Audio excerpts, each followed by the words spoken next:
I have made a match. A prince. Close your eyes. I've got you.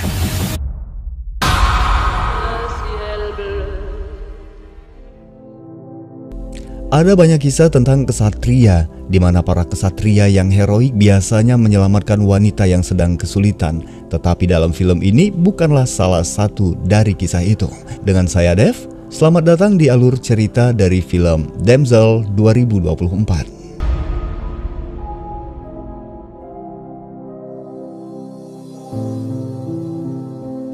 Cerita dibuka memperlihatkan sekelompok pasukan dengan gagah berani dipimpin oleh seorang raja menghunus pedang dan tombak menuju ke sebuah gunung di mana makhluk buas berada demi sebuah kejayaan. Mereka masuk dari celah atas, kemudian mulai menelusuri dengan formasi siaga. Dari belakang datang seekor makhluk besar menghampiri mereka yang juga siap menyambut kedatangan mereka. Tiba-tiba, makhluk itu menyemburkan api yang seketika menghanguskan pasukan di barisan depan.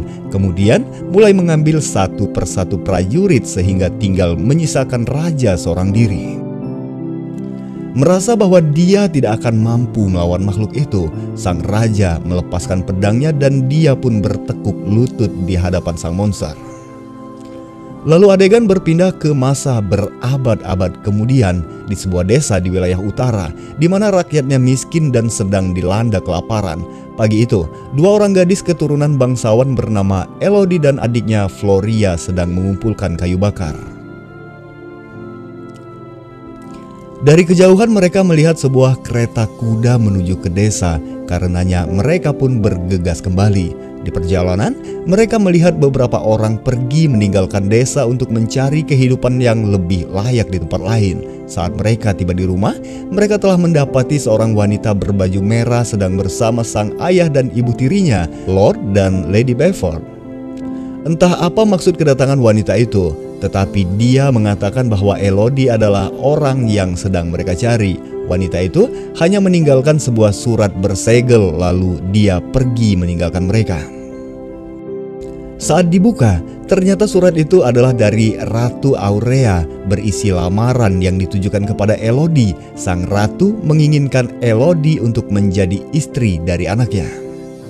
Tentu saja sang ayah tampak kegirangan mengetahui anaknya akan menikah dengan seorang pangeran. Dia mendorong Elodie agar pergi ke istana untuk menikah dengan sang pangeran demi membantu rakyat mereka yang sedang dilanda kelaparan. Mendengar itu, Elodie tidak memiliki alasan untuk menolak. Bersama keluarga dan para pengawal, mereka pun berlayar menuju ke istana. Sekian lama berlayar, mereka disambut oleh dua patung naga besar saat kapal mereka mulai mendekati garis pantai Aurea. Saat berlabuh, mereka dijemput oleh kereta kuda hingga di istana kerajaan Aurea. Mereka disambut oleh pelayan yang mengantarkan mereka menuju ke kamar. Hari ini mereka hanya diminta untuk beristirahat. Sebelum pergi, pelayan itu berpesan bahwa Elodie akan diantar kepada Pangeran Henry, calon suaminya esok pagi. Elodie cukup menikmati takdirnya. Kamar itu bagus, juga banyak makanan yang sudah disediakan untuknya. Dari beranda kamarnya, Elodie melihat wanita cantik di gedung seberang yang sepintas memiliki paras mirip dengannya. Mereka saling tersenyum sebelum akhirnya wanita itu dipanggil oleh pelayannya. Di malam harinya, Elodie teralihkan oleh cahaya api yang menyala dari sebuah goa. Hingga Floria memanggil, mereka pun akhirnya beristirahat. Esok paginya, mereka pun diantar menemui Ratu dan Pangeran Henry untuk saling berkenalan. Selanjutnya, Ratu membawa Beaufort untuk berbicara empat mata, sedangkan Elodie dan Pangeran Henry diberi kesempatan untuk saling mengenal lebih jauh. Meski baru saling mengenal, keduanya terlihat cepat akrab. Mereka berjalan di taman, kemudian melanjutkan kebersamaan dengan berkuda. Mereka membicarakan hal-hal yang indah dan keinginan-keinginan besar dalam hidup mereka. Sementara itu, setelah berbicara empat mata dengan Ratu, sang ayah terlihat diam. Dia menjadi emosional saat istrinya bertanya perihal mahar. Dia hanya mengatakan bahwa mereka akan mendapatkan jauh lebih banyak dari apa yang mereka bayangkan. Setelahnya Lady Bevet datang menyapa ratu, namun dia tidak mendapatkan sambutan hangat. Sang ratu mengingatkan agar dia tidak lupa pada posisinya. Pernikahan ini hanyalah sebatas transaksi.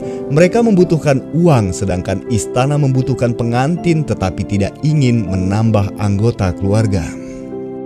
Sebelum pergi, ratu mendoakan kebahagiaan untuk pengantin, namun ratu salah menyebut nama Elodie dengan menyebutnya sebagai Eloise. Kesalahan itu dikoreksi oleh Lady Bevet kemudian diralat oleh sang ratu.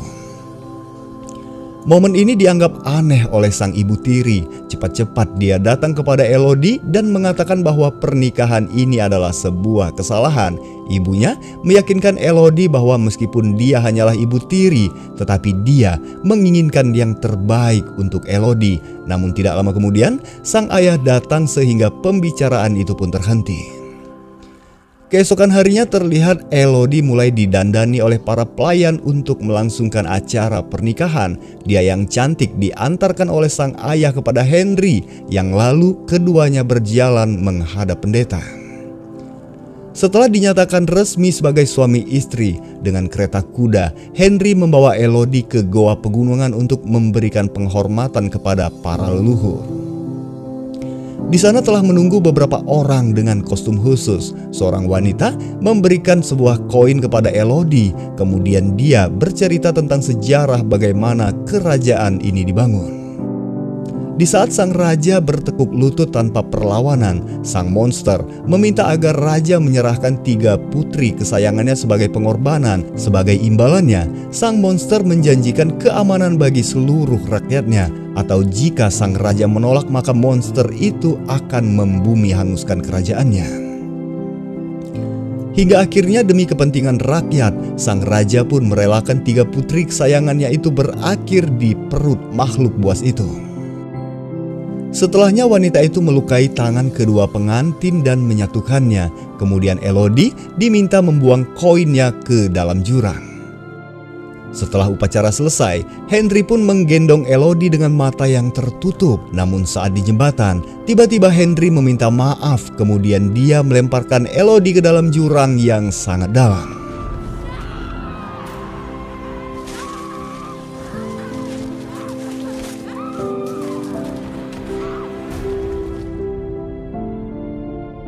Saat hari mulai gelap, Elodie pun tersadar di samping koinnya.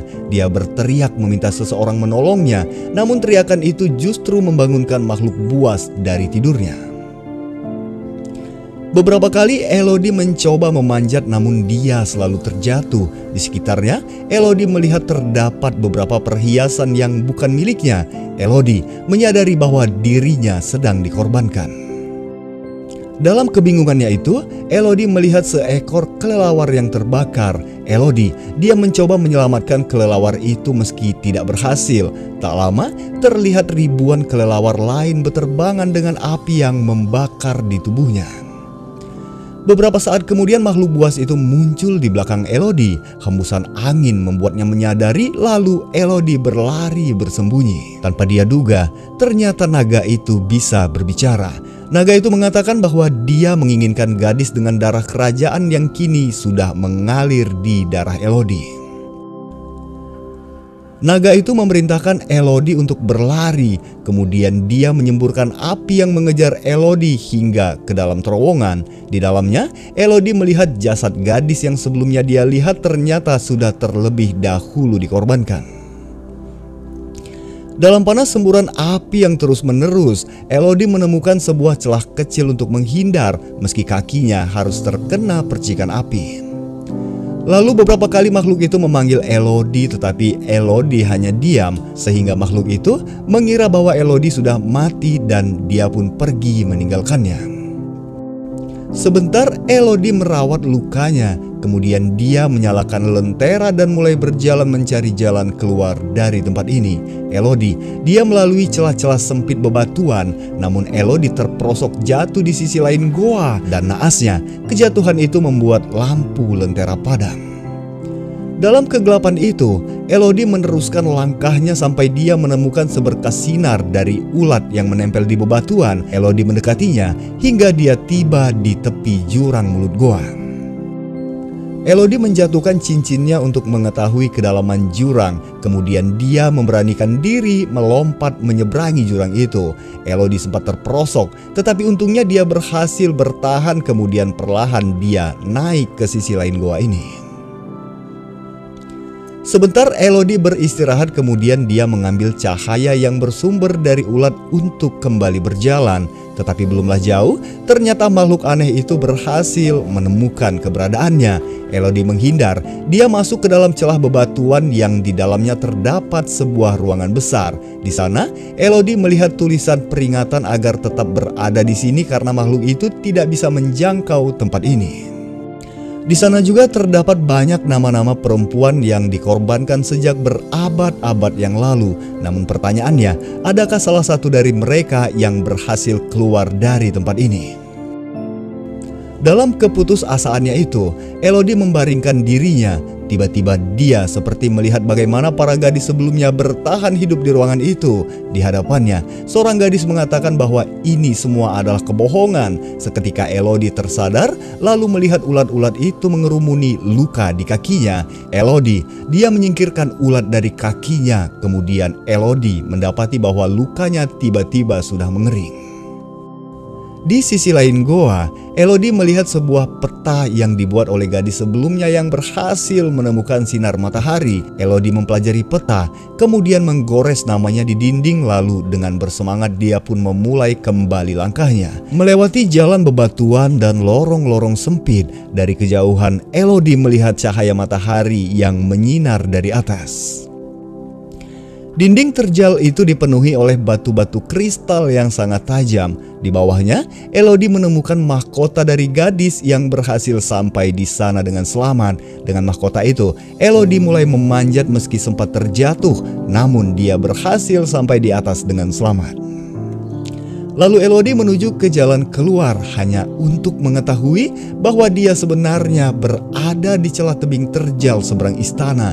Elodie pun meratapi nasibnya. Dia mencoba berteriak meminta pertolongan dari orang yang dia lihat di bawah. Tiba-tiba monster itu datang kepadanya. Dia mengatakan bahwa tidak akan ada jalan keluar, dan jika 3 yang diambil maka 3 juga yang harus diberikan. Saat itu pada dinding, Elodie melihat tulisan gadis yang memperingatkan bahwa tempat ini tidak aman. Lalu Elodie melihat kerangka satu gadis sudah hangus terbakar yang berakhir di tempat ini. Kemudian saat makhluk buas itu bersiap menyemburkan apinya, tiba-tiba terdengar suara yang memanggil nama Elodie sehingga makhluk itu terpancing pergi kepada mereka. Ternyata Bevat, ayahnya itu datang dengan 2 pengawal dan 1 penunjuk jalan untuk menjemput Elodie. Sementara itu Elodie, dia berjalan ke tempat lain dan menemukan setumpuk perhiasan di batu yang bersebelahan dengan bekas cangkang 3 telur makhluk buas itu.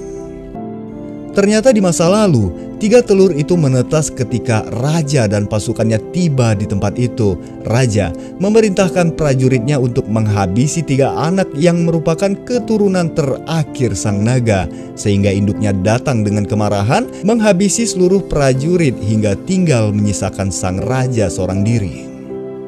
Naga itu membiarkan sang raja untuk hidup dengan syarat raja menyerahkan 3 putrinya untuk dikorbankan agar sang raja merasakan sakit yang dirasakan oleh sang induk naga.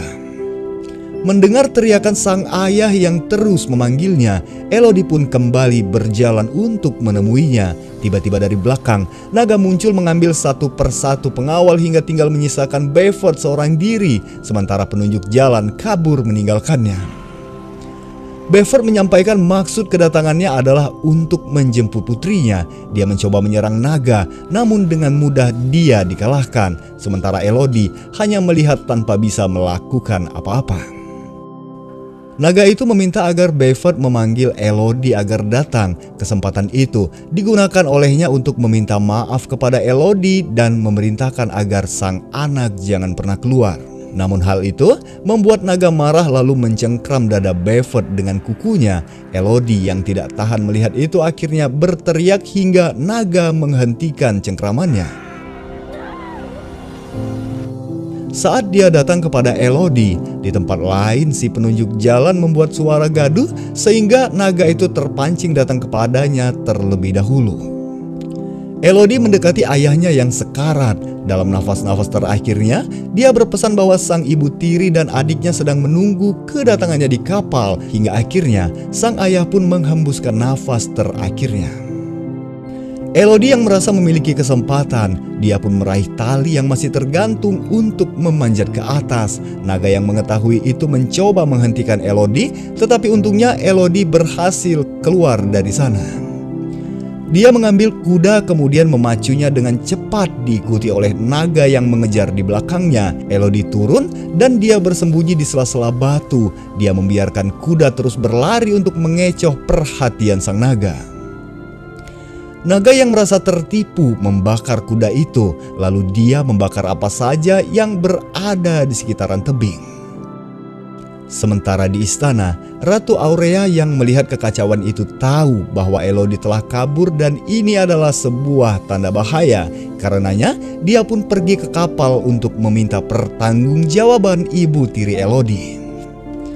Kedatangan sang ratu adalah untuk mengambil Floria sebagai pengganti Elodie. Sang ibu mencoba mempertahankan anaknya, namun prajurit justru menusuk perutnya untuk menghentikannya. Elodie terbangun pada keesokan paginya dengan suasana tenang dan hati yang bahagia. Dia memulai langkahnya pergi menjauh dari lokasi pegunungan. Namun dalam perjalanan turun, dia bertemu dengan ibu tirinya yang berhasil bertahan. Sang ibu menceritakan semua yang terjadi pada Floria dan kedatangannya adalah untuk menyelamatkan Floria. Mendengar itu, Elodie meminta agar ibunya tetap tinggal menunggu di sini, sedangkan dia akan kembali ke pegunungan untuk menyelamatkan adiknya. Di sisi lain, Floria bersama Ratu dan Pangeran Henry sudah sampai di jembatan Jurang Naga. Di sana, Henry meminta ibunya untuk menghentikan semua ini. Namun sang ratu tetap menjalankan rencananya. Dia mulai menggores tangannya sendiri untuk menyatukan darahnya dengan Floria. Kemudian mereka membuang Floria ke dalam jurang.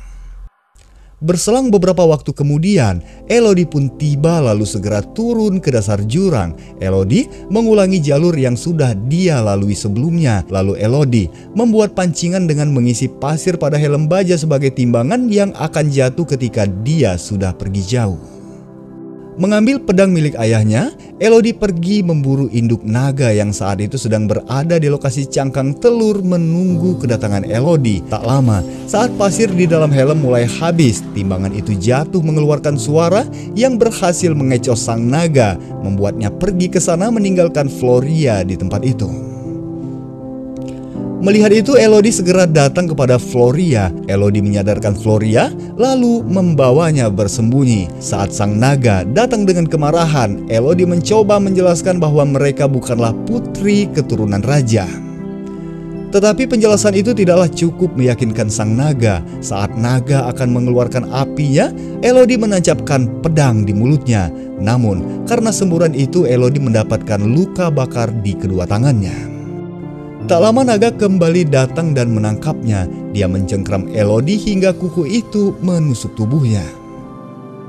Dengan cepat Elodie mengambil pisau lalu menusuk mata naga untuk melepaskan diri. Dalam kabur pandangannya, sang naga datang kepada Elodie. Begitu juga dengan Elodie, dia berlari menusuk leher naga sambil terus mengatakan bahwa dia bukan bagian dari garis keturunan raja. Dengan kesakitan, naga menggenggam Elodie. Sekali lagi Elodie menancapkan pedang hingga menembus pergelangan tangan naga. Lalu Elodie berdiri di depan batu melengkung, kemudian dia memancing amarah naga meminta sang naga agar membakarnya. Sang naga yang terpancing emosi pun menyemburkan apinya. Ketika Elodie menghindar, semburan itu menumbur batu yang justru berbalik membakar sang naga.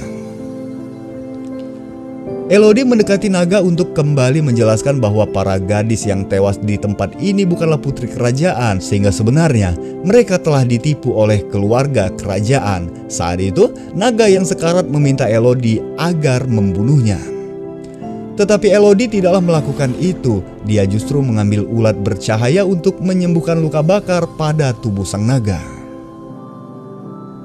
Keesokan harinya di dalam istana, terlihat Henry sedang melangsungkan pernikahan dengan gadis terakhir yang akan dikorbankan. Tak lama, terlihat sebuah koin menggelinding ke arah mereka lalu Elodie datang kepada mereka. Semua mata tercengang melihat Elodie yang berhasil selamat dari sang naga. Lalu, Elodie memperingatkan sang gadis agar pergi membawa keluarganya melarikan diri dari istana. Begitu juga dengan yang lainnya, Elodie menyarankan mereka untuk pergi. Sebagian dari mereka pergi, namun sebagian masih bertahan di sana bersama sang ratu. Kepada Ratu Aurea, Elodie mengatakan bahwa mereka tidaklah perlu takut terhadapnya karena ada hal lain yang perlu mereka takutkan, yaitu akhir dari cerita kerajaan ini. Tak lama, sang naga muncul di atas mereka. Saat Elodie pergi meninggalkan mereka, sang naga menyemburkan api yang membakar mereka juga seluruh istana kerajaan itu. Kemudian Elodie keluar dari sana diiringi oleh sang naga di atas sebagai pelindungnya. Pada akhirnya Elodie bersama ibu tiri dan adiknya kembali berlayar pulang ke desa untuk memimpin dan memperbaiki kehidupan rakyat mereka, diiringi dengan naga yang mengawal perjalanan pulang mereka, dan film berakhir sampai di sini. Sekian dari saya, terima kasih dan sampai jumpa di alur cerita film selanjutnya.